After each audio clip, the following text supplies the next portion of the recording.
नमस्कार। आकाशवाणी से प्रस्तुत है समाचार संध्या।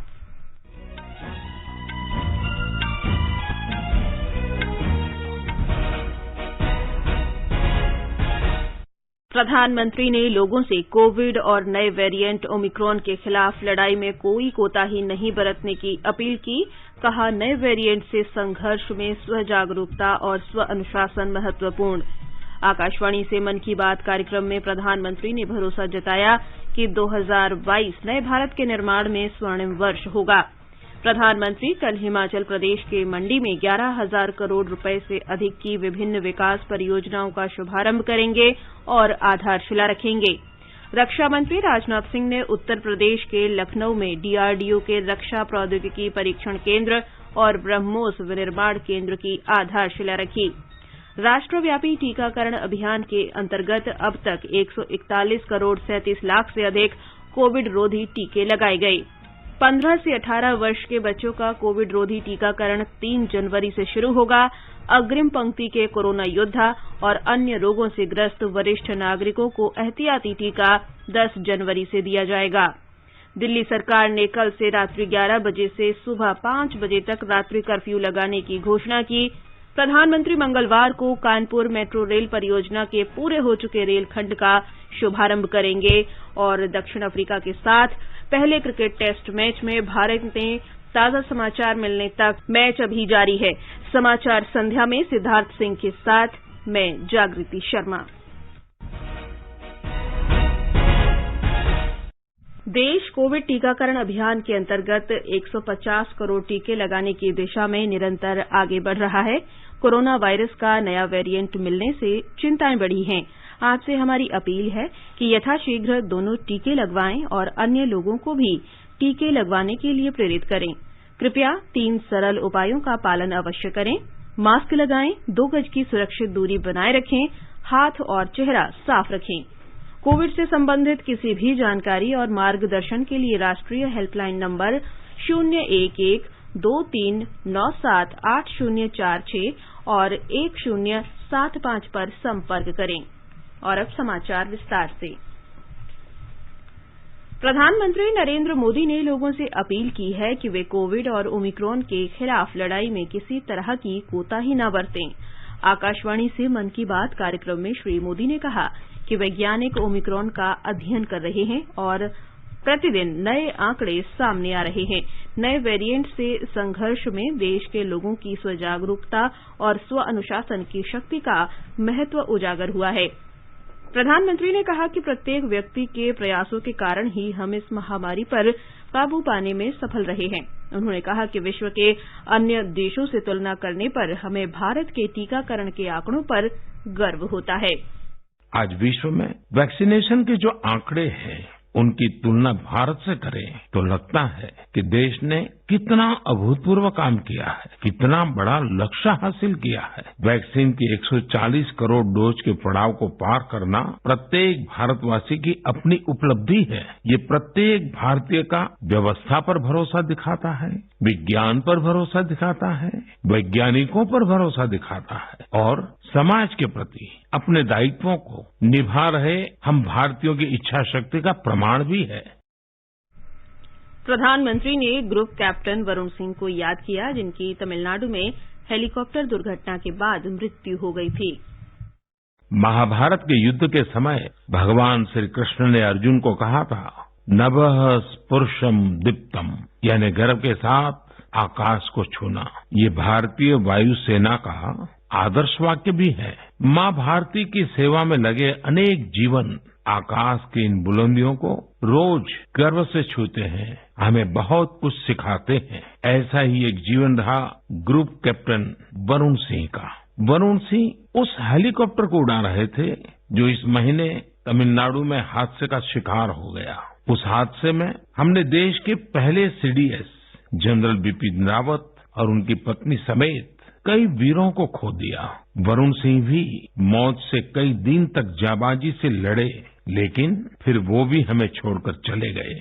इस साल अगस्त में ही उन्हें शौर्य चक्र दिया गया था। इस सम्मान के बाद उन्होंने अपने स्कूल के प्रिंसिपल को एक चिट्ठी लिखी थी। वरुण ने लिखा था कि अगर वो एक भी स्टूडेंट को प्रेरणा दे सके तो ये भी बहुत होगा। लेकिन आज मैं कहना चाहूंगा, उन्होंने पूरे देश को प्रेरित किया है। उनका लेटर भले ही केवल स्टूडेंट से बात करता हो, लेकिन उन्होंने हमारे पूरे समाज को संदेश दिया है। प्रधानमंत्री ने घोषणा की कि वे परीक्षा पे चर्चा का आयोजन करेंगे और इस कार्यक्रम के लिए पंजीकरण 28 दिसंबर से शुरू होंगे। हर साल मैं ऐसे ही विषयों पर विद्यार्थियों के साथ परीक्षा पर चर्चा करता हूँ। इस साल भी एग्जाम से पहले मैं स्टूडेंट्स के साथ चर्चा करने की प्लानिंग कर रहा हूँ। इस कार्यक्रम के लिए 2 दिन बाद 28 दिसंबर से mygov.in पर रजिस्ट्रेशन भी शुरू होने जा रहा है। ये रजिस्ट्रेशन 28 दिसंबर से 20 जनवरी तक चलेगा। इसके लिए क्लास 9 से 12 तक के स्टूडेंट्स, टीचर्स और पेरेंट्स के लिए ऑनलाइन कंपटीशन भी आयोजित होगा। मैं चाहूंगा कि आप सब इसमें जरूर हिस्सा लें। आपसे मुलाकात करने का मौका मिलेगा। हम सब मिलकर परीक्षा, कैरियर, सफलता और विद्यार्थी जीवन से जुड़े अनेक पहलुओं पर मंथन करेंगे। प्रधानमंत्री ने तेलंगाना के 84 वर्षीय डॉक्टर कुरेला विठलाचार्य की भी चर्चा की। वे बचपन से एक बड़ा पुस्तकालय स्थापित करने का सपना देख रहे थे। यादाद्री भुवनागिरी जिले के रमन्नापेट मंडल के इस पुस्तकालय में करीब 2 लाख ग्रंथ हैं। प्रधानमंत्री ने पुणे स्थित भंडारकर ओरिएंटल अनुसंधान संस्थान का उल्लेख करते हुए कहा कि संस्थान ने विदेश के लोगों को महाभारत के महत्व से परिचित कराने के लिए एक ऑनलाइन पाठ्यक्रम शुरू किया है। आप ये जानकर हैरान रह जाएंगे कि ये कोर्स भले अभी शुरू किया गया है, लेकिन इसमें जो कंटेंट पढ़ाया जाता है उसे तैयार करने की शुरुआत 100 साल से भी पहले हुई थी। जब इंस्टीट्यूट ने इससे जुड़ा कोर्स शुरू किया तो उसे जबरदस्त रिस्पांस मिला। मैं इस शानदार पहल की चर्चा इसलिए कर रहा हूँ ताकि लोगों को पता चले कि हमारी परंपरा के विभिन्न पहलुओं को किस प्रकार मॉडर्न तरीके से प्रस्तुत किया जा रहा है। 7 समंदर पार बैठे लोगों तक इसका लाभ कैसे पहुंचे, इसके लिए भी इनोवेटिव तरीके अपनाए जा रहे हैं। श्री नरेंद्र मोदी ने 70 वर्ष की आयु में संस्कृत सीखने वाले सर्बिया के विद्वान मोमिर निकिच का उल्लेख किया, जिन्होंने एक द्विभाषी संस्कृत सर्बियाई शब्दकोश का संकलन किया है। इस शब्दकोश में 70,000 से अधिक संस्कृत शब्दों का सर्बियाई भाषा में अनुवाद किया गया है। प्रधानमंत्री ने मंगोलिया के 93 वर्षीय प्रोफेसर गेंडे धरम का भी जिक्र किया, जिन्होंने पिछले 4 दशकों के दौरान भारत के लगभग 40 प्राचीन ग्रंथों का मंगोलियाई भाषा में अनुवाद किया है। प्रधानमंत्री ने गोवा के सागर मुले के प्रयासों की भी सराहना की, जो सदियों पुरानी कावी चित्रकला को विलुप्त होने से बचाने में लगे हैं। कावी चित्रकला भारत के प्राचीन इतिहास को अपने आप में समेटे हैं। दरअसल काव का अर्थ होता है लाल मिट्टी। प्राचीन काल में इस कला में लाल मिट्टी का प्रयोग किया जाता था। गोवा में पुर्तगाली शासन के दौरान वहां से पलायन करने वाले लोगों ने दूसरे राज्यों के लोगों का भी इस अद्भुत चित्रकला से परिचय कराया। समय के साथ ये चित्रकला लुप्त होती जा रही थी, लेकिन सागर मुले जी ने इस कला में नई जान फूंक दी है। उनके इस प्रयास को भरपूर सराहना भी मिल रही है। प्रधानमंत्री ने अरुणाचल प्रदेश में लोगों द्वारा 1 वर्ष से चलाए जा रहे एक अनूठे अभियान पर प्रकाश डाला, जिसे अरुणाचल प्रदेश एयरगन सरेंडर अभियान कहा गया। इस अभियान में लोग स्वेच्छा से अपनी एयरगनों को वापस जमा करा रहे हैं, ताकि राज्य में पक्षियों के अंधाधुंध शिकार को रोका जा सके। स्वच्छ भारत के बारे में श्री मोदी ने कहा कि स्वच्छता का ये संकल्प अनुशासन, सजगता और समर्पण से ही पूरा होगा। प्रधानमंत्री ने कहा कि उन्हें साफ वाटर नाम के एक स्टार्टअप के बारे में पता चला है, जिसे कुछ युवाओं ने शुरू किया है। ये स्टार्टअप आर्टिफिशियल इंटेलिजेंस और इंटरनेट के माध्यम से लोगों को अपने क्षेत्र में पानी की गुणवत्ता से संबंधित जानकारी देता है। श्री मोदी ने कहा कि इस स्टार्टअप को वैश्विक पुरस्कार मिला है। श्री मोदी ने सभी को नए साल की शुभकामनाएं दी और उन्हें याद दिलाया कि उन्हें देश को विकास की नई ऊंचाइयों पर ले जाना है। हमारे सपने ऐसे होंगे जिनसे हमारे समाज और देश का विकास जुड़ा हो। हमारी प्रगति से देश की प्रगति के रास्ते खुले, और इसके लिए हमें आज ही लगना होगा, बिना एक क्षण गवाए, बिना एक कण गवाए। मुझे पूरा भरोसा है इसी संकल्प के साथ आने वाले साल में देश आगे बढ़ेगा और 2022 एक नए भारत के निर्माण का स्वर्णिम पृष्ठ बनेगा। इसी विश्वास के साथ आप सभी को 2022 की ढेर सारी शुभकामनाएं। प्रधानमंत्री नरेंद्र मोदी कल हिमाचल प्रदेश के मंडी जिले में 11,281 करोड़ रुपए की लागत की कई विकास परियोजनाओं का उद्घाटन करेंगे और उनकी आधारशिला रखेंगे। हमारे संवाददाता ने बताया है कि प्रधानमंत्री राज्य के लिए 27,000 करोड़ रुपए से अधिक की लागत वाली विभिन्न परियोजनाओं के लिए दूसरी ग्राउंड ब्रेकिंग सेरेमनी की भी शुरुआत करेंगे। प्रधानमंत्री नरेंद्र मोदी हिमाचल सरकार का 4 वर्ष का कार्यकाल पूरा होने के मौके पर कल मंडी में होने वाले समारोह में शिरकत करेंगे। इस दौरान वे ऐतिहासिक पड्डल मैदान में एक बड़ी रैली को संबोधित करेंगे। इस अवसर पर प्रधानमंत्री 11,281 करोड़ रुपए की विभिन्न विकास परियोजनाओं का उद्घाटन व शिलान्यास करेंगे। इनमें सावड़ा कुड्डू जल विद्युत परियोजना का लोकार्पण और सिरमौर जिले में गिरी नदी पर लगभग 6,700 करोड़ रुपए से बनने वाली रेणुका बांध परियोजना की आधारशिला भी शामिल है। रेणुका बांध परियोजना से दिल्ली सहित कई पड़ोसी राज्यों को पानी की आपूर्ति की जाएगी। इसके अतिरिक्त प्रधानमंत्री नरेंद्र मोदी राज्य सरकार के दूसरे ग्राउंड ब्रेकिंग समारोह की अध्यक्षता भी करेंगे, जिसके माध्यम से 27,000 करोड़ रुपए से अधिक का निवेश आकर्षित होगा। प्रधानमंत्री के दौरे को लेकर मंडी में सुरक्षा के पुख्ता इंतजाम किए गए हैं। संजीव सुंदरियाल, आकाशवाणी समाचार, मंडी, हिमाचल प्रदेश। रक्षा मंत्री राजनाथ सिंह ने कहा है कि भारत कभी भी आक्रामक नहीं रहा है, लेकिन शत्रुतापूर्ण इरादे वाले किसी भी देश से अपने लोगों की रक्षा करने के लिए वो हमेशा तैयार है। श्री राजनाथ सिंह आज लखनऊ में रक्षा प्रौद्योगिकी और परीक्षण केंद्र तथा ब्रह्मोस विनिर्माण केंद्र की आधारशिला रखने के बाद बोल रहे थे। ये केंद्र रक्षा अनुसंधान और विकास संगठन DRDO द्वारा बनाए जा रहे हैं। रक्षा मंत्री ने कहा कि ब्रह्मोस सुपरसोनिक क्रूज मिसाइल बनाने का उद्देश्य एक सुरक्षा कवच तैयार करना है। उन्होंने कहा कि ये प्रणाली भारत और रूस के बीच केवल तकनीकी सहयोग को ही नहीं, बल्कि लंबे समय से चले आ रहे सांस्कृतिक, राजनीतिक और राजनयिक संबंधों को भी दर्शाती है। उन्होंने ब्रह्मोस को दुनिया का सबसे अच्छा और सबसे तेज तथा सटीक मारक क्षमता वाला हथियार बताया है। उन्होंने कहा कि इसने 21वीं सदी में भारत की विश्वसनीय प्रतिरोधक क्षमता को मजबूत किया है। इस अवसर पर उत्तर प्रदेश के मुख्यमंत्री योगी आदित्यनाथ भी मौजूद थे। उत्तर प्रदेश रक्षा औद्योगिक गलियारे UPDIC में रक्षा और अंतरिक्ष वैमानिकी निर्माण समूहों के तेज विकास के लिए लगभग 22 एकड़ में अपनी तरह का पहला रक्षा प्रौद्योगिकी और परीक्षण केंद्र स्थापित किया जा रहा है। ब्रह्मोस एरोस्पेस का ये ब्रह्मोस विनिर्माण केंद्र UPDIC के लखनऊ नोड में एक अत्याधुनिक सुविधा वाला केंद्र होगा। यहाँ अगली पीढ़ी के ब्रह्मोस मिसाइल बनाए जाएंगे। ये नया केंद्र अगले 2 से 3 वर्षों में बनकर तैयार हो जाएगा। यहाँ प्रतिवर्ष 80 से 100 ब्रह्मोस NG मिसाइलें बनाई जाएंगी। ये समाचार हमारी वेबसाइट newsonair.com/hindi और हमारे mobile app news on AIR पर भी उपलब्ध हैं। हर जोखिम से निकल कर फसल आए, सुरक्षित हो जाए।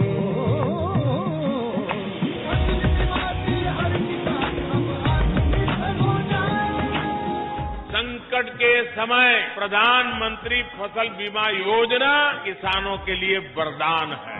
अब सूखा पड़े या बाढ़ आ जाए, कोई डर नहीं। अब ओले पड़े या कीट पतंगे फसल खा जाए, कोई फिक्र नहीं, क्योंकि हमने लिया है प्रधानमंत्री फसल बीमा। बुआई से फसल कटाई तक हर जोखिम का दावा, न्यूनतम प्रीमियम पर अधिकतम भुगतान का वादा। योजना से हर साल जुड़ रहे हैं 5 करोड़ से ज्यादा किसान। अब आपकी है बारी। नजदीकी कृषि कार्यालय, सहकारी समिति, बैंक शाखा, अधिकृत बीमा कंपनी या जन सेवा केंद्र में स्वेच्छा से करा सकते हैं पंजीकरण। फसल बीमा पोर्टल या फसल बीमा ऐप द्वारा भी कराया जा सकता है पंजीकरण। प्रधानमंत्री फसल बीमा योजना, आपकी फसलों का संपूर्ण सुरक्षा कवच। कृषि एवं किसान कल्याण मंत्रालय, भारत सरकार। मुख्यमंत्री योगी आदित्यनाथ जी के नेतृत्व में उत्तर प्रदेश विकास की नई रफ्तार पकड़ चुका है। एक्सप्रेसवेज, मेट्रो सेवाएं और एयरपोर्ट शुरू होने से इंफ्रास्ट्रक्चर के विकास के नए आयाम गढ़े जा रहे हैं। 4 नए एक्सप्रेसवे, 5 शहरों में मेट्रो सेवाएं शुरू और नए एयरपोर्ट शुरू हो चुके हैं। सड़क के साथ ही अब एयर कनेक्टिविटी में भी प्रदेश का दायरा काफी बढ़ चुका है। उत्तर प्रदेश देश में इकलौता राज्य है जहाँ 5 इंटरनेशनल एयरपोर्ट संचालित हैं। इंफ्रास्ट्रक्चर के ये कार्य आर्थिक और औद्योगिक विकास को पंख लगाने का काम करेंगे। मुख्यमंत्री योगी आदित्यनाथ के संकल्प से उत्तर प्रदेश का नव निर्माण हो रहा है और ये नए भारत के निर्माण में योगदान दे रहा है। सोच ईमानदार, काम दमदार। उत्तर प्रदेश सरकार द्वारा जनहित में प्रसारित। आगे बढ़ने से पहले मुख्य समाचारों पर एक नजर। प्रधानमंत्री ने लोगों से कोविड और नए वेरिएंट ओमिक्रॉन के खिलाफ लड़ाई में कोई कोताही नहीं बरतने की अपील की। कहा, नए वेरिएंट से संघर्ष में स्व जागरूकता और स्व अनुशासन महत्वपूर्ण। आकाशवाणी से मन की बात कार्यक्रम में प्रधानमंत्री ने भरोसा जताया कि 2022 तक नए भारत के निर्माण में स्वर्णिम वर्ष होगा। प्रधानमंत्री कल हिमाचल प्रदेश की मंडी में 11,000 करोड़ रुपए से अधिक की विभिन्न विकास परियोजनाओं का शुभारंभ करेंगे और आधारशिला रखेंगे। रक्षा मंत्री राजनाथ सिंह ने उत्तर प्रदेश के लखनऊ में डीआरडीओ के रक्षा प्रौद्योगिकी परीक्षण केंद्र और ब्रह्मोस विनिर्माण केंद्र की आधारशिला रखी। राष्ट्रव्यापी टीकाकरण अभियान के अंतर्गत अब तक 141 करोड़ 37 लाख से अधिक कोविड रोधी टीके लगाए गए। 15 से 18 वर्ष के बच्चों का कोविड रोधी टीकाकरण 3 जनवरी से शुरू होगा। अग्रिम पंक्ति के कोरोना योद्धा और अन्य रोगों से ग्रस्त वरिष्ठ नागरिकों को एहतियाती टीका 10 जनवरी से दिया जाएगा। दिल्ली सरकार ने कल से रात्रि 11 बजे से सुबह 5 बजे तक रात्रि कर्फ्यू लगाने की घोषणा की। प्रधानमंत्री मंगलवार को कानपुर मेट्रो रेल परियोजना के पूरे हो चुके रेलखंड का शुभारंभ करेंगे और दक्षिण अफ्रीका के साथ पहले क्रिकेट टेस्ट मैच में भारत ने ताजा समाचार मिलने तक 3 विकेट पर 251 रन बनाए।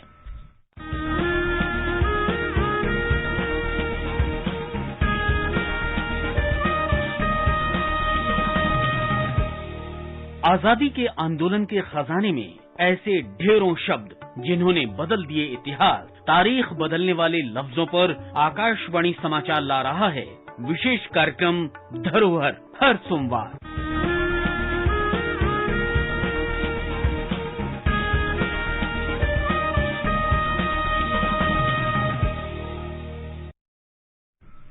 राष्ट्रव्यापी टीकाकरण अभियान के तहत अब तक देश में 1 अरब 41 करोड़ 37 लाख से अधिक कोविड रोधी टीके लगाए जा चुके हैं। कल 32 लाख 90 हजार से अधिक टीके लगाए गए और इसी दौरान 7,091 रोगी ठीक हुए। स्वस्थ होने की दर 98.4% है। देश में कल कोविड के करीब 7,000 नए मरीज सामने आए। प्रधानमंत्री नरेंद्र मोदी ने 15 से 18 वर्ष के बच्चों का कोविड टीकाकरण अगले महीने की 3 तारीख से शुरू किए जाने की घोषणा की है। कल रात राष्ट्र के नाम संबोधन में उन्होंने कहा कि इससे न केवल कोविड के खिलाफ देश का संघर्ष मजबूत होगा बल्कि स्कूली और कॉलेज विद्यार्थियों की स्वास्थ्य रक्षा में भी मदद मिलेगी। श्री मोदी ने कहा कि स्वास्थ्य देखभाल कर्मियों और अग्रिम पंक्ति के कोरोना योद्धाओं ने महामारी से संघर्ष में बड़ी भूमिका निभाई है, इसलिए सरकार ने निर्णय लिया है कि 10 जनवरी से इन्हें एहतियाती डोज लगाए जाने की शुरुआत होगी। प्रधानमंत्री ने कहा कि अन्य रोगों से ग्रस्त और 60 वर्ष से ऊपर के लोगों के लिए भी उनके चिकित्सक की सलाह पर 10 जनवरी से एहतियाती डोज का विकल्प रहेगा। श्री मोदी ने कहा कि देश ने बहुत पहले ही वैक्सीन विकास पर मिशन मोड में काम शुरू कर दिया था। उन्होंने कहा कि लगभग 90% पात्र आबादी को पहली डोज और 61% से अधिक को दोनों डोज लगाई जा चुकी हैं। उन्होंने कहा कि विश्व का पहला डीएनए टीका नेजल वैक्सीन जल्दी ही भारत में शुरू हो जाएगी।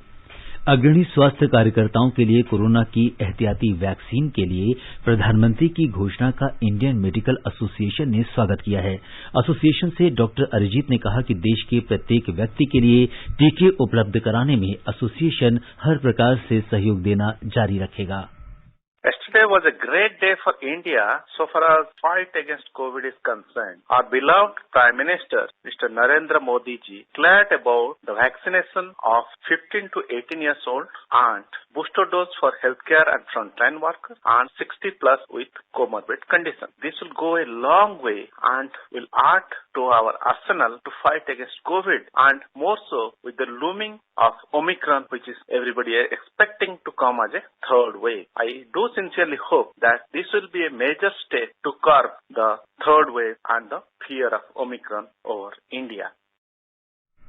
दिल्ली सरकार ने राजधानी में कल से रात्रि कर्फ्यू लगाने का फैसला किया है। ये फैसला कोविड के बढ़ते संक्रमण को देखते हुए लिया गया है। रात्रि कर्फ्यू रात 11 बजे से सुबह 5 बजे तक प्रभावी रहेगा। दिल्ली में आज कोविड संक्रमण के 290 नए मरीज सामने आए। मध्य प्रदेश के इंदौर में ओमिक्रॉन के पहली बार 8 मरीज सामने आए हैं। इनमें से 6 को छुट्टी दे दी गई है और 2 का इलाज चल रहा है। ये सभी लोग लगभग 2 सप्ताह पहले तंजानिया, अमेरिका, संयुक्त अरब अमीरात और घाना और ब्रिटेन से लौटे थे। प्रधानमंत्री नरेंद्र मोदी मंगलवार को उत्तर प्रदेश के कानपुर में मेट्रो रेल परियोजना के पूरे हो चुके रेल खंड का उद्घाटन करेंगे। शहरी गतिशीलता में सुधार श्री मोदी के प्रमुख फोकस क्षेत्रों में से एक रहा है, इसलिए कानपुर मेट्रो रेल परियोजना के इस खंड का उद्घाटन इस दिशा में एक और कदम है। आईआईटी कानपुर से मोती झील तक के इस खंड की लंबाई 9 किलोमीटर है। इस समूची मेट्रो रेल लाइन की लंबाई 32 किलोमीटर है। इसके निर्माण पर 11,000 करोड़ रुपए से अधिक की लागत आएगी। प्रधानमंत्री इस परियोजना का निरीक्षण करेंगे और आईआईटी मेट्रो स्टेशन से गीतानगर तक जाएंगे। वे बीना पनकी मल्टी प्रोडक्ट पाइपलाइन योजना का भी उद्घाटन करेंगे। 356 किलोमीटर लंबी इस परियोजना की आपूर्ति क्षमता प्रतिवर्ष लगभग 34,50,000 मीट्रिक टन है। इससे बीना रिफाइनरी से पेट्रोलियम उत्पादों को क्षेत्र तक पहुंचाने में सहायता मिलेगी। प्रधानमंत्री आईआईटी कानपुर के 54वें दीक्षांत समारोह में भी भाग लेंगे। आजादी का अमृत महोत्सव के लिए सभी उपभोक्ताओं को शुभकामनाएं। हॉलमार्क सोने की शुद्धता सुनिश्चित करता है। हमेशा हॉलमार्क वाले सोने के आभूषण खरीदें। उपभोक्ता संबंधित किसी भी शिकायत के लिए कृपया राष्ट्रीय उपभोक्ता हेल्पलाइन के टोल फ्री नंबर 14404 पर संपर्क करें। उपभोक्ता मामले विभाग, भारत सरकार द्वारा जनहित में जारी। जागो ग्राहक जागो। सबका साथ, सबका विकास, सबका विश्वास, सबका प्रयास। सबके प्रयास से हो रहा है राष्ट्र निर्माण, जिसमें इनकम टैक्स है आपका योगदान। और जब ई फाइलिंग से हुआ है इनकम टैक्स रिटर्न भरना इतना आसान, तो फिर देर क्यों करें?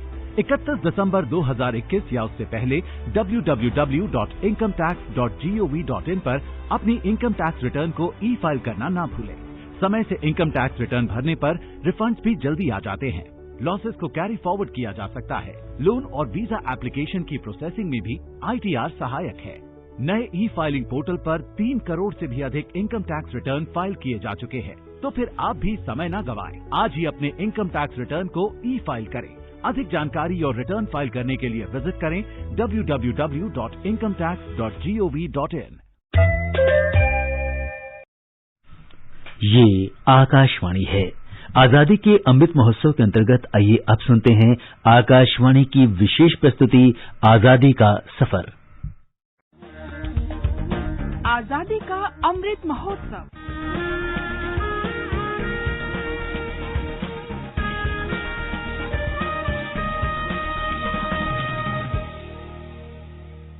आजादी का सफर आकाशवाणी के संग एक राष्ट्र का जन्म, भारत का शानदार स्वाधीनता संघर्ष आधुनिक विश्व के महानतम संघर्षों में से एक है। आकाशवाणी से हम आपके लिए रोजाना ला रहे हैं इस शानदार संघर्ष की झलक।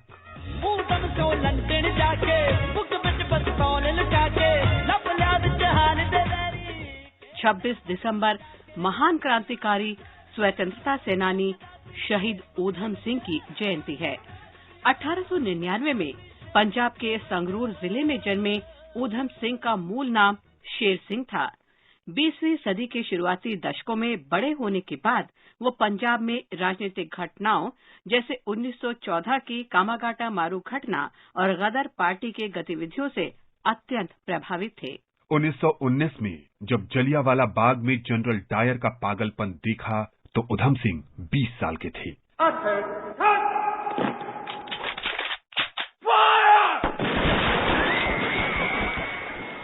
जलियांवाला बाग हत्याकांड उनके जीवन का एक महत्वपूर्ण मोड़ था और ऊधम सिंह ने बदला लेने का संकल्प ले लिया। भगत सिंह की गतिविधियों से प्रभावित होकर वो 1924 में गदर पार्टी में शामिल हो गए। अगले कुछ वर्ष तक उन्होंने विदेश यात्रा की और औपनिवेशिक शासन को उखाड़ फेंकने के लिए भारतीय क्रांतिकारियों को विदेशों में संगठित किया। इस दौरान ऊधम सिंह माइकल ओड्वायर की हत्या की योजना बना रहे थे। पगड़ी संभाल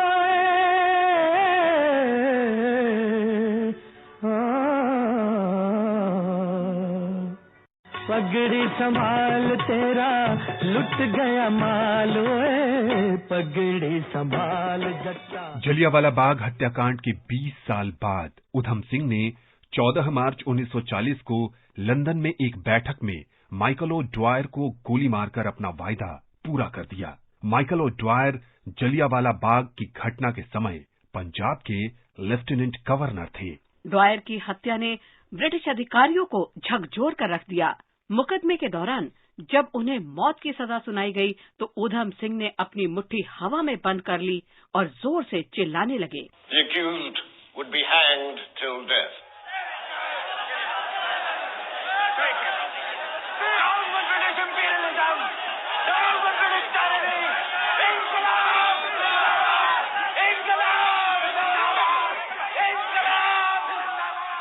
इसके तुरंत बाद उन्हें उत्तरी लंदन के पेंटोविल जेल में लाया गया, जहां उन्हें 31 जुलाई 1940 को फांसी दी गई। আমার দেশের মাটি তোমার পরে ঠেকাই মাথা। 26 दिसंबर को बीना दास की पुण्यतिथि भी है।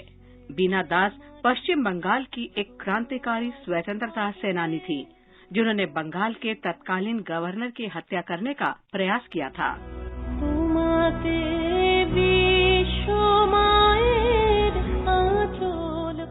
24 अगस्त 1911 को कृष्णानगर में जन्मी बीना के पिता बीनी माधव दास कटक में शिक्षक थे। सुभाष चंद्र बोस उनके छात्रों में से एक थे। उनकी मां सरला देवी एक सामाजिक कार्यकर्ता थीं। कम उम्र में बीना दास कोलकाता में महिलाओं के लिए एक अर्ध क्रांतिकारी संगठन में शामिल हो गईं। उनकी एक सहेली सुहासिनी गांगुली थी, जिन्होंने उनका परिचय बंगाल क्रांतिकारी पार्टी से कराया। तभी बीना ने बंगाल के राज्यपाल की हत्या करने का फैसला किया। उस समय बीना कलकत्ता विश्वविद्यालय से स्नातक की पढ़ाई कर रही थीं। 6 फरवरी 1932 को बीना दास विश्वविद्यालय के दीक्षांत समारोह हॉल में कपड़े के नीचे एक रिवॉल्वर छिपाकर चली गईं। उसने गवर्नर जैक्सन पर 5 गोलियां चलाईं। 21 साल की उम्र में उन्हें गिरफ्तार कर लिया गया और 9 साल की सजा सुनाई गई। ब्रिटिश सरकार ने उनका स्नातक प्रमाण पत्र भी जब्त कर लिया। जेल से छूटने के बाद उन्होंने भारत छोड़ो आंदोलन में भाग लिया। आजादी के बाद उन्होंने साथी स्वतंत्रता सेनानी ज्योतिष भौमिक से शादी की। बाद के वर्षों में उन्होंने एक पेशे के रूप में अध्यापन को अपनाया, लेकिन पेशेवर रूप से उन्हें नुकसान हुआ क्योंकि उनके पास स्नातक प्रमाण पत्र नहीं था। सामाजिक कार्यों में उनके योगदान के लिए उन्हें 1960 में भारत सरकार द्वारा पद्मश्री से सम्मानित किया गया। अपनी पति के मृत्यु के बाद वे ऋषिकेश चली गईं। उन्होंने अपना शेष जीवन स्वतंत्रता सेनानियों को सरकार द्वारा प्रदान किए जाने वाले हर तरह के पेंशन से इनकार करते हुए बिताया। 1986 में एकांत और गुमनामी में उनकी मृत्यु हो गई। 2012 में ब्रिटिश सरकार द्वारा रोके जाने के लगभग 80 साल बाद बीना दास को प्रीतिलता वड्डेदार के साथ कलकत्ता विश्वविद्यालय द्वारा मरणोपरांत स्नातक प्रमाण पत्र प्रदान किया गया। हम धरती की इस वीर बेटी को सलाम करते हैं। तुम्हार परे खेला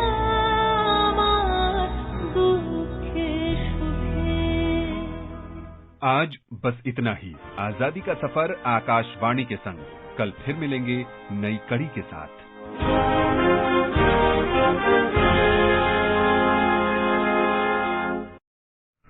सेंचुरियन में दक्षिण अफ्रीका के साथ पहले क्रिकेट टेस्ट मैच में ताजा समाचार मिलने तक भारत ने 3 विकेट पर 253 रन बना लिए थे। केएल राहुल शानदार 111 और अजिंक्य रहाणे 33 रन बनाकर क्रीज पर हैं। अंत में मुख्य समाचार एक बार फिर। प्रधानमंत्री ने लोगों से कोविड और नए वेरिएंट ओमिक्रॉन के खिलाफ लड़ाई में कोई कोताही नहीं बरतने की अपील की। कहा, नए वेरिएंट से संघर्ष में स्वजागरूकता और स्व अनुशासन महत्वपूर्ण। आकाशवाणी से मन की बात कार्यक्रम में प्रधानमंत्री ने भरोसा जताया कि 2022 नए भारत के निर्माण में स्वर्णिम वर्ष होगा। प्रधानमंत्री कल हिमाचल प्रदेश के मंडी में 11,000 करोड़ रुपए से अधिक की विभिन्न विकास परियोजनाओं का शुभारंभ और आधारशिला रखेंगे। रक्षा मंत्री राजनाथ सिंह ने उत्तर प्रदेश के लखनऊ में डीआरडीओ के रक्षा प्रौद्योगिकी परीक्षण केंद्र और ब्रह्मोस विनिर्माण केंद्र की आधारशिला रखी। 15 से 18 वर्ष के बच्चों का कोविड रोधी टीकाकरण 3 जनवरी से शुरू होगा। अग्रिम पंक्ति के कोरोना योद्धा और अन्य रोगों से ग्रस्त वरिष्ठ नागरिकों को एहतियाती टीका 10 जनवरी से दिया जाएगा। इसके साथ ही समाचार संध्या का ये अंक समाप्त हुआ। नमस्कार।